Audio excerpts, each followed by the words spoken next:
to start, swing your leg back and forth to wake up your glutes. Hold on to something, I strongly recommend, regardless of the level of ability that you're at. It's going to help you to focus more on the range of motion. Think about getting into your glutes, not so much about how high you get, but more about getting into your butt, your glutes. 10 to 12 repetitions is perfect for a 10-minute warm-up. And think about keeping your hips relatively square. Okay. Next, we are going to do your abductors, so outer thigh. You're going to make sure that that standing foot is parallel, not turned out. Okay? You're going to cross your other foot over with the foot dorsiflex, so the toe is slightly up. And you're just going to come out to the side. So I'm thinking about keeping the leg relatively straight. I'm not thinking about how high I go. It's more about thinking about getting into your outer thigh abductors.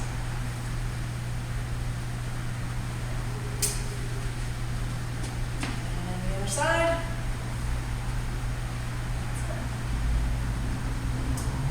Again, focusing on the outer thigh.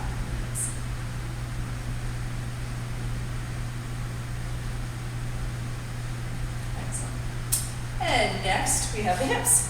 So again, holding on, you're going to make a big circle with your knee. Think about painting a circle with the knee, not so much about the hip, but the knee, although it is the hip and glute that we're working on. Make sure you don't cut off the movement too short. So you don't want to come in like so. You want to get all the way into your glutes, your butt. You will rotate the torso slightly, but try to avoid it as much as you can. That's it.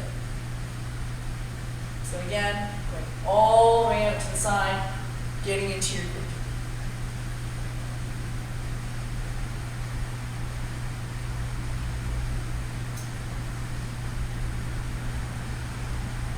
Good. And now we're going to go the other way. So coming up and around. That's it. You may hear or feel a little bit of snap, crackle, and pop as you're doing this with the hips. Make sure that everything you do is pain-free. Again, abs are tight.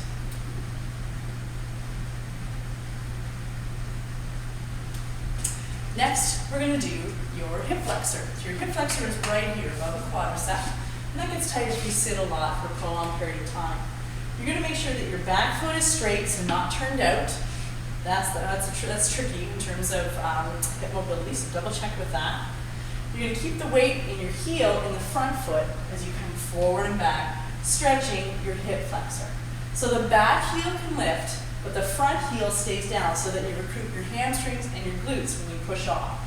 And you should feel a fabulous stretch right here. As long as you keep the weight in your heel, it's okay if your knee goes a little bit over your toe with this. But again, make sure that weight is in the heel. Also, making sure that you're not hyperextending in your back. And that goes for the first exercise as well. With the leg swings back and forth, make sure you're not hyperextending your spine. So once again, I'm going to make sure that back foot is straight, and then I keep my weight in my heel and my front foot. And I'm feeling a stretch in my hip flexor, the top of my thigh.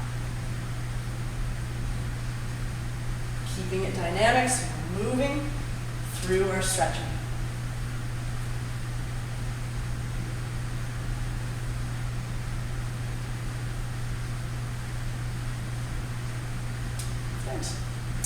And next we're going to do the hamstrings. So I'm going to show you 2 levels that you can do this exercise at. If you have low blood pressure, just be careful, make sure that you don't feel too dizzy doing this exercise. So, and I do not do it, should that be the case. So you're going to come down into what we call a toddler squat. This is level 3, okay? I'm jumping right to level 3. My chest is up. When my butt comes up, my head comes down. And when my butt is down, my head is up. I'm stretching the hamstring to the back of my legs. I'm keeping my back flat, so I'm not rounding out. So it's not like this, it's like this, chest up, as they come up and down. Okay. Now, if this is a little advanced in terms of being down with your heels down and your fingers under your toes, you can put your hands here or put your hands just above your knee and do the same thing, stretching the hamstrings.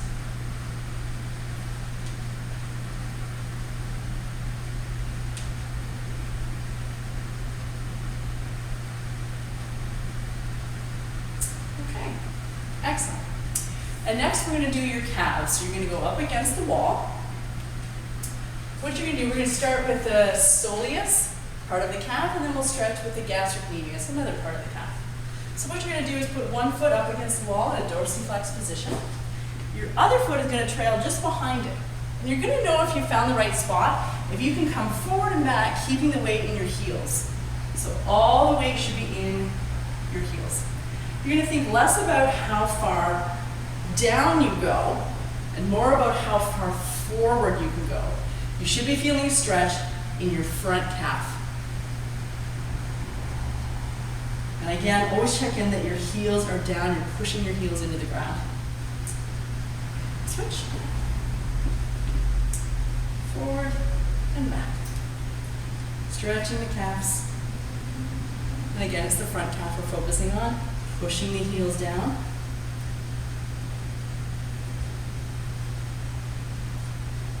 If you wear high heels, you will really appreciate this one.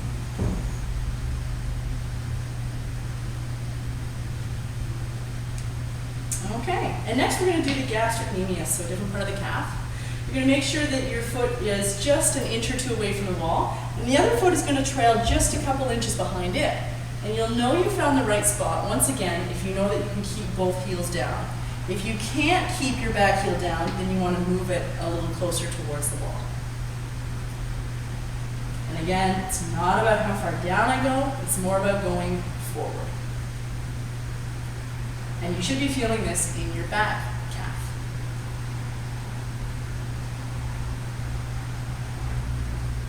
Okay, and stretch, switch. And again, finding that secret spot where you can keep both heels down, stretching your calves.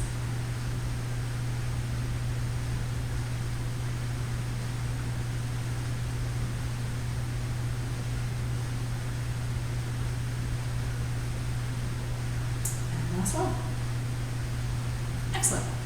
Now we're going to move on to upper body. So we're going to do some wall angels or wall slides. You're going to put your butt just against the wall. Feet are just a couple of inches ahead of the wall. Hands and elbows are against the wall. And you're going to come up into a V and down into a W, kind of like a snow angel. So we're working we're actively stretching the latissimus dorsi, the lats. We're also creating shoulder mobility, preventing shoulder pain. That's it. You want to make sure you're going to have a bit of a curve in your back, but you're trying to prevent it as best you can by activating your core, pulling your belly button in towards your spine. But you will have a bit of a curve. But you're trying to keep your head, your wrists, your elbows, and your butt against the wall. Okay? And finally, we're going to do a dynamic shoulder warm-up. So this is from Diane Woodruff. It's an excellent shoulder mobility warm-up. We're going to start with scapular retraction with a row. Come around in a big circle.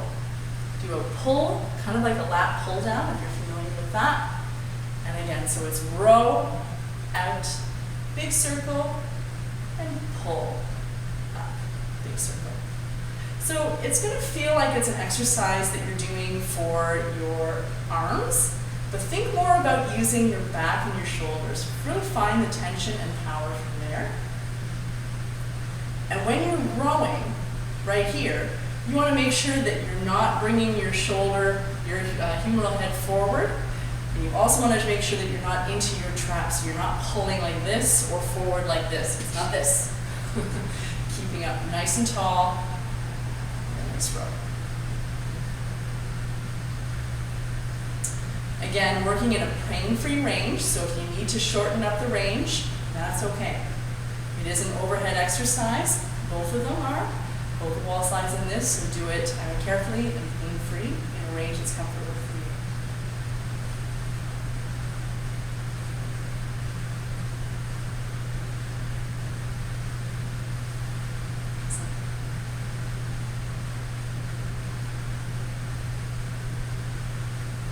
you. Really feel each movement.